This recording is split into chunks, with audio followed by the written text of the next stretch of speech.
పితా పుత్ర పవిత్రాత్మ నామమున ఆమేన్. నిన్ను గూర్చి తెలిసిన వారు నిన్ను నమ్ముదురు, నిన్ను వెదకువారి చేయి నీవు విడువవు. కీర్తనలు 9వ అధ్యాయము 10వ వచనము. గౌరవ సహోదరి సహోదరులారా, మీకందరికీ ఈనాటి దైవవాక్కును ఆలకించి ధన్యులొగటుకు త్రియేక దేవుని పవిత్ర నామమున ఆహ్వానము పలుకుచున్నాను. ఈ పవిత్ర వాక్య ధ్యానమును ప్రార్థన ద్వారా ప్రారంభించుకుందాం. ప్రార్థన. ఓ పరమ పవిత్ర త్రియేక దేవా, మీకే స్తుతులు, మీకే మహిమ, మీకే ఘనత ఇప్పుడు ఎప్పుడు ఎల్లప్పుడూ కలుగునుగాక.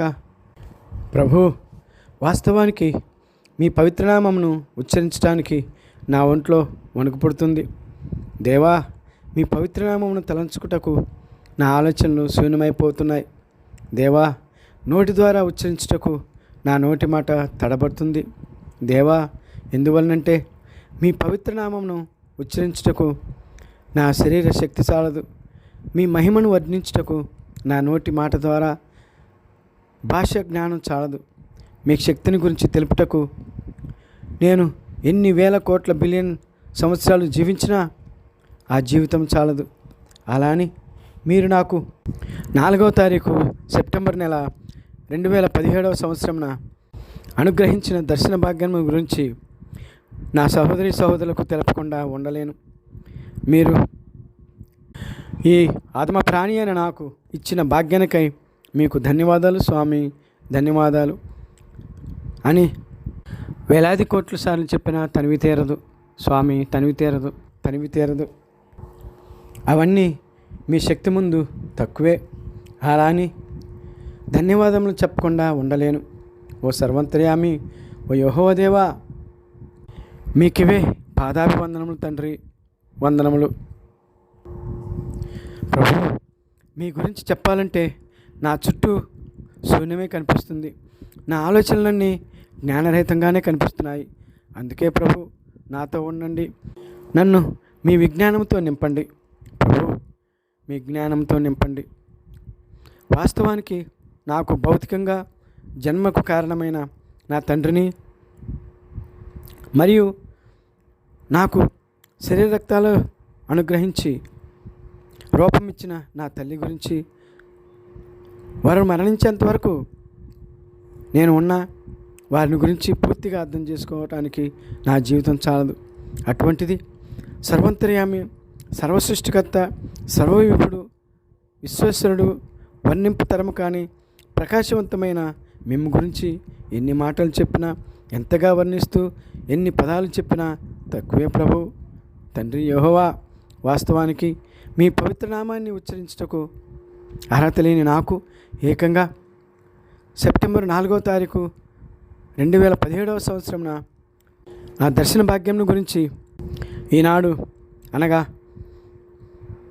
14వ తారీఖు 5వ నెల 2024వ సంవత్సరంన మీరు మీ పవిత్ర దివ్య దర్శనాన్ని నాతోటి సహోదరి సహోదరులకు తెలియచేయమని ప్రేరణ ఇవ్వటం నేను నమ్మలేకపోతున్నాను తండ్రి. అలా అని నేను తెలపకుండా ఉండలేను. ఎందువల్లంటే అది మీ ఆజ్ఞ. కావున నా ప్రభు, నా తండ్రి, ఈ గొప్ప విషయాన్ని మీ పవిత్ర చరిత్ర గ్రంథమైన బైబిల్ గ్రంథంలో మీ శక్తిని గురించి, మీ గొప్పతనాన్ని గురించి, మీ గురించి నాతోటి సహోదరి సహోదరులతో ఈనాడు పాఠముగా తెలియజేయబోచుండగా తండ్రి, మీ యొక్క పవిత్రమైనటువంటి శక్తిని నాపైన ఉంటున్న నా తోటి సహోదరి సహోదరులపైన అనుగ్రహించమని మేము బ్రతిమాలి ప్రార్థిస్తున్నాను తండ్రి.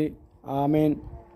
గౌరవనీయులైన సహోదరి సహోదరులారా, దేవుని గురించి తెలుసుకోవటానికి ఆత్రుతతో ఉన్నవారులారా, మీకు కరోనా కాలంలో కరుణామయని కటాక్షాలు 6వ అంశంలో తెలియజేసినటువంటి దేవుని యొక్క పవిత్ర దర్శన భాగ్యాన్ని నేను మీకు వివరించున్నాను. ఆ వివరణను ఈనాడు మీకు చూపిస్తున్న ఫోటోలో తండ్రి అయిన యెహోవా దేవుడు, పవిత్రాత్మైన సర్వేశ్వరుడు, మన నాథుడైన యేసయ్య గురించి ఒక్కో రోజు లేక కొన్ని అంశాలుగా మన ప్రభు అయిన దేవుడు మనల్ని తెలుసుకోమని ఆజ్ఞ ఇచ్చిన ప్రకారము ఈనాటి మొదటి పాఠముగా మీకు చూపిస్తున్న ఫోటోలో తండ్రి అయిన యెహోవా దేవుని గురించి మనం తెలుసుకోబోతున్నాం. దయచేసి అందరూ శ్రద్ధగా ఆలకించమని, పవిత్రాత్మ సర్వేశ్వరుని శక్తిని మనపై అనుగ్రహించమని తండ్రి అయిన దేవుని ప్రార్థించుకుంటూ పాఠాన్ని ప్రారంభించుకుందాం. గౌరవనీయులైన స్నేహితులారా, అసలు మన ఈ పాఠంలో తండ్రి అయిన దేవుడు ఎవరు, ఆయన పేరేమిటి అనే విషయాన్ని మనం కూలంకుషంగా మన శాయశక్తుల దేవుని యొక్క శక్తి చేత తెలుసుకుంటూ ఒక ప్రయత్నం చేద్దాం. గౌరవనీయులారా, మహిమాన్వితుడైన, శక్తివంతుడైన, ప్రేమ స్వరూపుడైన, విశ్వంతర్యామి అయిన, తనకు తానై ఉన్న తండ్రి దేవుని మొట్టమొదటిగా నేనే అను మాటతో బైబిల్ గ్రంథంలో మోషే ప్రవక్తకు తెలియజేయబడింది. అదేవిధంగా ఆ నేనే అన్న స్వయంభూ అని అర్థం వచ్చి దేవుడైన సర్వంతర్యామి తనను తాను యావేగా లేక యెహోవాగా మోషే ప్రవక్తకు పరిచయం చేసుకున్నారు. అయితే ఈ దేవుని శక్తి ఏమిటి, ఈ దేవునికి ప్రతి మనిషి ఎడల ఉన్న ప్రణాళిక ఏమిటి, ఆ ప్రణాళికను ఏ విధంగా కార్యరూపంలో ధరించేలా చేస్తారు అను అంశాన్ని ఈ పాఠంలో నేర్చుకుందాం. పూర్తిగా కాకపోయినా ఇసుక తెన్నెలలో ఒక రేణువంతైన తండ్రి దేవుడైన యెహోవాను గురించి తెలుసుకోవాలంటే పవిత్ర బైబిల్ గ్రంథంలో అత్యంత ప్రధాన వ్యక్తి అయిన కుమ్మరి చేతిలో మట్టిలా తండ్రి అయిన యెహోవా దేవునిచే మలచబడినటువంటి మోషే ప్రవక్త గారి గురించి తెలుసుకుందాం. ఆయన జీవితమును కూలంకుషంగా పరిశీలించి ముందుగానే చెప్పినట్లుగా సముద్రం ఒడ్డున ఉన్న ఇసుక రేణువులో ఒక్క రేణువుల ఇసుమంతైన వారి గురించి తెలుసుకోవడానికి ప్రయత్నం చేద్దాం. యూట్యూబ్ వీక్షకులారా, దయచేసి ఈ పాఠాన్ని చివరి వరకు మానకుండా వింటేనే తండ్రి దేవుని గురించి మనకు అర్థమవుతుంది. మొదటి పాఠంగా నేనే అను దేవుని గురించి తెలుసుకుందాం.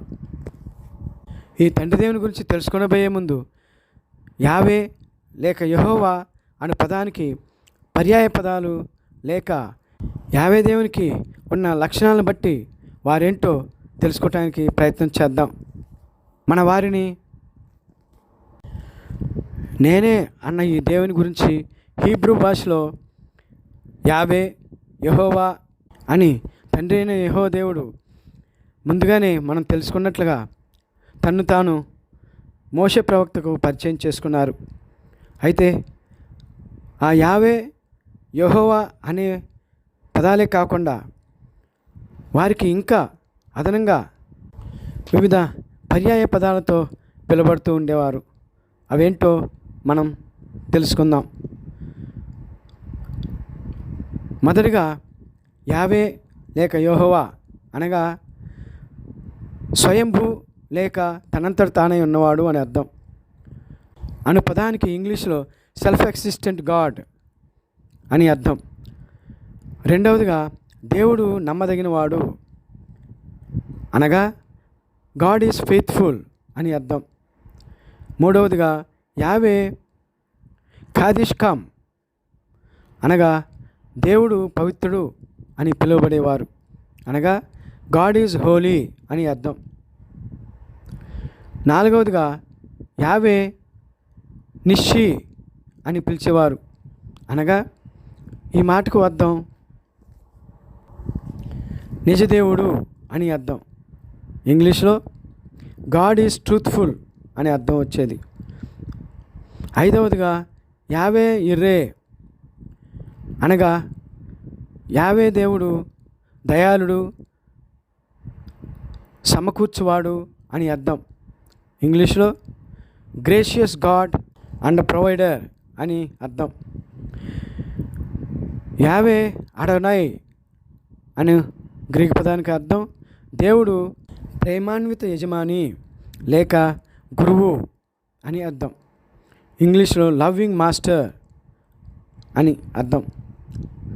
8వదిగా ఎలోహీం అనగా దేవుడు సర్వశక్తివంతుడు, దానిని ఆంగ్లంలో గాడ్ ఈజ్ ఆల్ పవర్ఫుల్ అని సంబోధించేవారు. 9వదిగా ఎల్షద్దాయ్ అని పిలిచేవారు, అనగా దేవుడు సమృద్ధి కలవాడు అని అర్థం. ఇంగ్లీష్లో ఆల్ సఫిషియంట్ గాడ్ అని. 10వదిగా ఎల్రోయి, దీని అర్థం సమస్తము ఎరిగినవాడు లేక తెలిసినవాడు మరియు నిత్యము ఉండువాడు, సహాయకుడు అని అర్థం. ఇంగ్లీష్లో all knowing, ever helper God and ever present God అని అర్థం. 11వదిగా ఎలియాన్గా పిలువబడేవారు, దీని అర్థం సర్వాధికారి లేక సుప్రీం సావరీన్ అని ఇంగ్లీష్లో అర్థం. 12వదిగా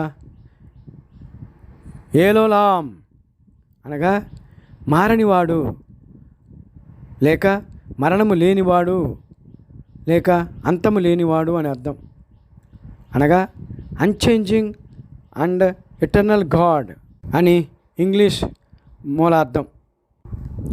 ఇన్ని విధాలుగా యూదులు హీబ్రూ భాషలో తండ్రి దేవుని అనగా త్రియేక దేవునిలో ప్రథముడైన తండ్రి దేవుడు వివిధ నామములతో పిలువబడుతూ, కొలవబడుతూ, ఆరాధించబడుతూ, స్తుతించబడుతూ, కీర్తించబడుతూ ప్రసిద్ధి చెందారు.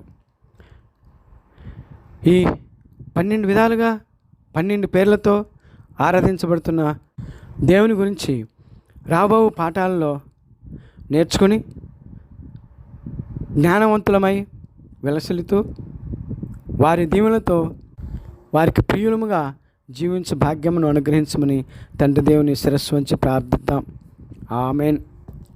పిత, పుత్ర, పవిత్రాత్మ సర్వశక్తివంతులైన తండ్రి అయిన యెహోవా దేవుడు మనం ఇప్పటివరకు నేర్చుకున్న ఈ పాఠాలను మన మనదిలో ముద్రించి మనకు నిరంతరము వారి దివ్యనామమును స్మరించుకునే భాగ్యమును కలుగజేయమని మనం మనస్ఫూర్తిగా ప్రార్థించుకుంటూ ఈనాటి పాఠమును ముగించుకుందాం. ఆమేన్. పిత, పుత్ర, పవిత్రాత్మ నామమున ఆమేన్.